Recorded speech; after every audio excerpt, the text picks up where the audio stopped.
बहुत समय पहले एक दूर की भूमि में नीले पानियों और हरे भरे जंगलों से घिरा एक सुंदर गांव था। इस गांव का नाम था सप्तरंगी। सप्तरंगी में एक विशेषता थी। यहाँ के लोग, पेड़ पौधे और जानवर सभी रंग बिरंगे थे। लेकिन इस सुंदर गांव में एक रहस्य छिपा था, जो केवल हर 100 साल में एक बार ही सामने आता था।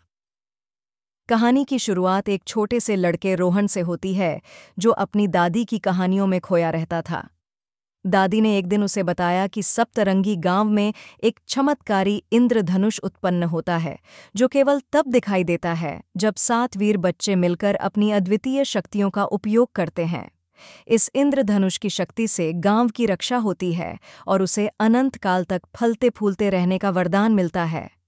रोहन का सपना था कि वह भी एक दिन उन वीर बच्चों में से एक बने।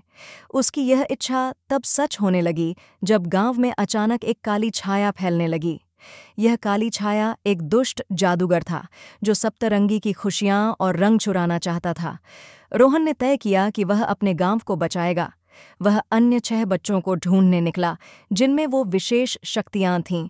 उसके साथी थे अदिति, जो पानी को नियंत्रित कर सकती थी, विहान, जो तेजी से दौड़ सकता था, सारा, जो पौधों को बढ़ा सकती थी, आरव, जो जानवरों से बात कर सकता था, निया, जो अदृश्य हो सकती थी, और अंत में जय, जो आग से खेल सकता था। सातों बच्चों ने मिलकर जादूगर का सामना किया। उन्होंने अपनी शक्तियों का उपयोग करते हुए जादूगर की काली छाया को पराजित किया और गांव के रंगों को वापस लाया। जैसे ही जादूगर हारा, आकाश में एक भव्य इंद्रधनुष उत्पन्न हुआ, जिससे सप्तरंगी फिर से अपनी सभी खुशियों और रंगों के साथ चमक उठा। रोहन और उसके साथियों की वीरता की कहानियां सदियों तक सुनाई जाती रहीं। उन्होंने न केवल अपने गांव को बचाया, बल्कि यह भी सिखाया कि एकजुटता और साहस से किसी भी बाधा को पार किया जा सकता है। और इस तरह सप्तरंगी गांव फिर से अपने पूरे वैभव के साथ चमकने लगा, एक सच्ची कहानी के रूप में, जो दिखाती है कि प्रेम, एकता और विश्वास से बड़ी कोई शक्ति नहीं होती।